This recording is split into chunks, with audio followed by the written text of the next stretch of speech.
தாரும் தேவா.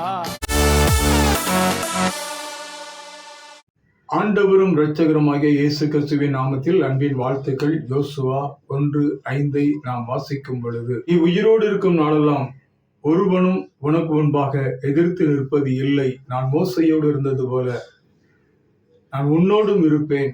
நான் உன்னை விட்டு விலகுவதுமில்லை, உன்னை கைவிடுவதுமில்லை என்று வாக்குத்தத்தம் கொடுக்கிறார். இந்த வாக்குத்தத்தம் எப்பொழுது யோசுவாவுக்கு கொடுக்கப்படுகிறது என்று நாம் தியானித்து பார்ப்போமானால், இஸ்ரவேல் ஜனங்களை வழிநடத்தி வந்த மோசையின் மரணத்துக்கு பின்பதாக இஸ்ரவேல் ஜனங்களை வழிநடத்தும்படியாக யோசுவாவை கர்த்தர் தெரிந்து கொண்டார். யோசுவாவை தெரிந்து கொண்ட ஆண்டவர் யோசுவாவுக்கு ஒரு வாக்குத்தத்தத்தை கொடுக்கிறார். இஸ்ரவேல் ஜனங்கள் கடின கழுத்துள்ள ஜனங்களாய் இருந்தபடியினாலே, அந்த ஜனங்கள் மோசைக்கு விரோதமாக முறுமுறுத்த ஜனங்களாய் இருந்தபடியினாலே, அந்த ஜனங்கள் மோசைக்கு விரோதமாக எதிர்த்து நின்ற ஜனங்களாய் இருந்தபடியினாலே, யோசுவா கலங்கிவிடக்கூடாது, பயப்படக்கூடாது என்பதற்காக ஆண்டவர் இந்த வாக்குத்தத்தத்தை கொடுக்கிறார். அருமையான தேவனுடைய பிள்ளைகளே, உன்னுடைய வாழ்க்கையிலே கவலையோடு, வேதனையோடு, துக்கத்தோடு, கண்ணீரோடு கடந்து வந்து கொண்டிருக்கலாம். கடந்து வந்த நாட்களிலே என்னுடைய வாழ்க்கையிலே இப்படிப்பட்ட கசப்பான அனுபவம் இருந்தது. என்னை இவர்களெல்லாம் எதிர்த்து நின்றார்கள், இவர்களெல்லாம் எனக்கு விரோதமான காரியங்களை செய்தார்கள், என்னை நோகடித்தார்கள், இனி வருகிற நாட்கள் எப்படி இருக்குமோ என்று கலங்கி இருக்கிற உன்னை பார்த்துதான் ஆண்டவர் சொல்லுகிறார், நான் மோசையோடு இருந்தது போல நான் உன்னோடும் இருப்பேன் என்று.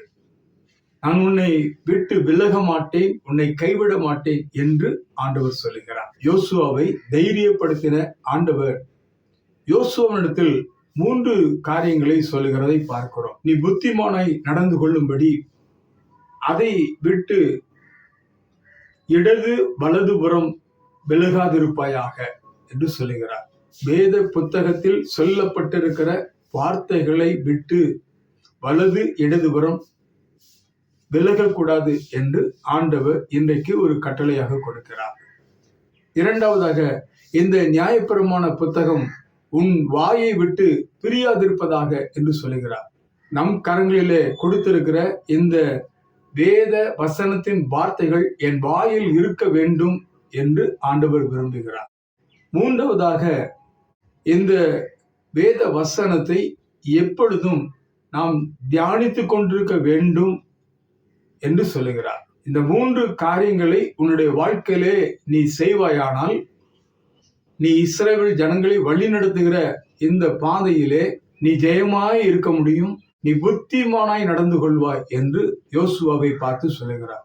அன்றைக்கு யோசுவாவை பார்த்து சொன்ன ஆண்டவர் இந்த நாளிலும் இந்த 3 காரியங்களை நம்முடைய மனதில் வைத்து செயல்படும் பொழுது நம்முடைய வழி ஜெயமாய் இருக்கும்.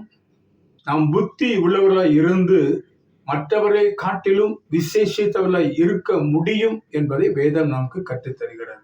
நாளிலும் கூட ஆண்டவர் நமக்கு கொடுத்திருக்கின்ற அந்த வாக்குத்தத்தத்தை சுதந்திரித்துக் கொள்ளும்படியாக வலது இடதுபுறம் விலகாதிருந்து இந்த வேத வசனங்களை நம் பேசுகிற அனுபவத்தோடு இருந்து, அந்த வேத வசனங்களை எப்பொழுதும் சிந்தித்துக் கொண்டிருக்கிற அனுபவத்தோடு இருந்து ஜெயமுள்ள ஒரு வாழ்க்கை வாழ்வோம்.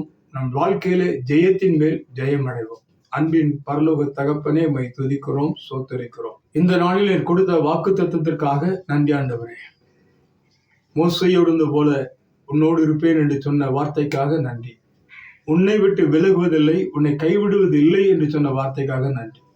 இந்த இப்படிப்பட்ட வாக்குத்தத்தங்களை சுதந்திரித்துக் கொள்வதற்கு நீர் கொடுத்திருக்கின்ற 3 காரியங்களை இருக்கின்ற உடைய வேத வசனத்தை விட்டு வலது இடதுபுறம் விலகாதிருக்க, உடைய வேத வசனத்தை பேசுகிற அனுபவத்தோடு காணப்பட, இந்த வேத வசனங்களை சிந்தித்துக் கொண்டே இருக்கக்கூடிய கிருபைகளை தந்து எங்களை வழிநடத்தும்படியாக நோக்கி நாங்கள் பார்க்கிறோம். அப்படிப்பட்ட கிருபைகளை எங்களுக்கு தந்து எங்கள் வழியை ஜெயமாய் மாற்றி வெட்டீர், நாங்கள் புத்திமானாய் எங்களை மாற்றி வெட்டீர் என்று விசுவாசத்தை நன்றி தருகிறோம். இயேசுவின் மூலம் ஜெபிக்கிறோம் நல்ல பிதாவே, ஆமென். God bless you.